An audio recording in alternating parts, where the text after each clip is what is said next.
clay pots, clay pots, clay pot, pop, pop, pop, pop, pop, pots. Today I'm going to teach you guys how to make a clay pot. The materials you're going to be needing is clay, and this is some slip, and this is what I call a score. The first thing you're going to need to do is make a base. I'm going to take you over there to make a base. So we're at the machine, and this is what we call a slab roller. What you're going to need to do is put your clay under the little thing, under the little cloth. Pull it down. Pull it down. And roll out your clay. When you're laying down your sheet of cloth, you want to make sure that it is straight, so don't any dents form on your base. Feel like it's all the way done, bring it back. What you mean? And the finished product should look like this.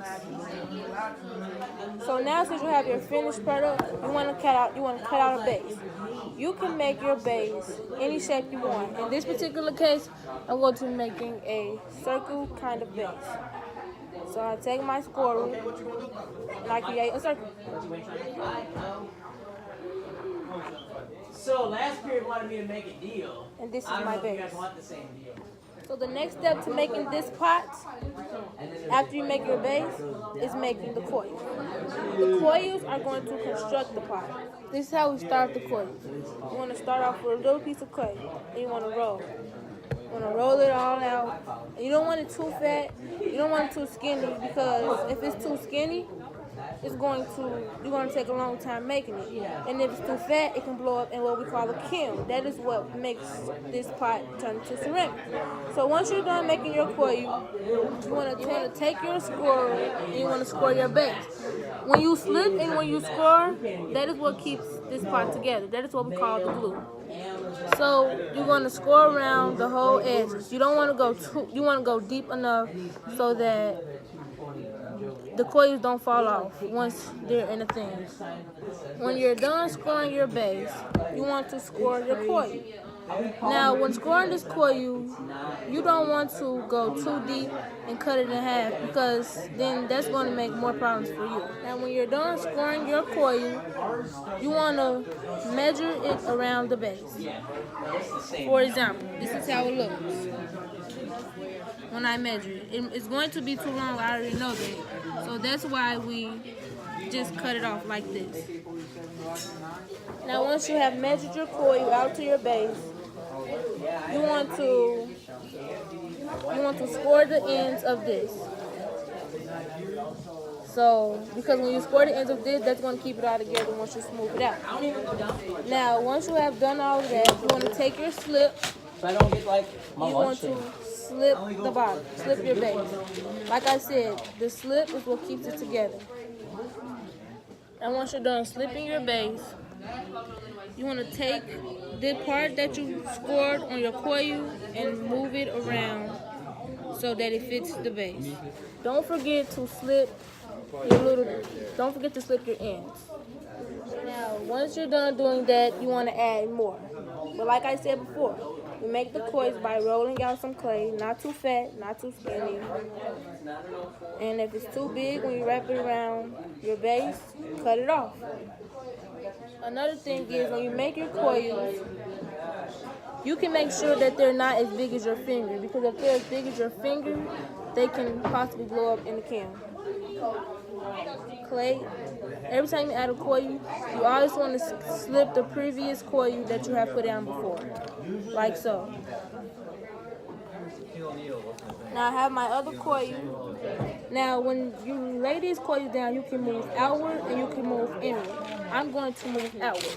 Now when you start moving outward, you want to place it a little outward than the first coil that you laid down, the previous coil. So it's going to be a little bit more outward, like this. Now as you're putting your coils in, you can smooth out the inside so that when your base is done, your coils don't show as much. now that you're about 4 layers high, you can stop, because if the clay is too wet, it can collapse. See, what I need to wrap mine up is a board and a trash bag. The trash bag prevents air from getting in, because if air gets in, then it can make your pots bone dry. Bone dry pot is not workable, so you have to start over. The water is to help keep it wet, but don't spray too much, because if it's too wet, then it's going to be too soft to work with. So you just want it perfect.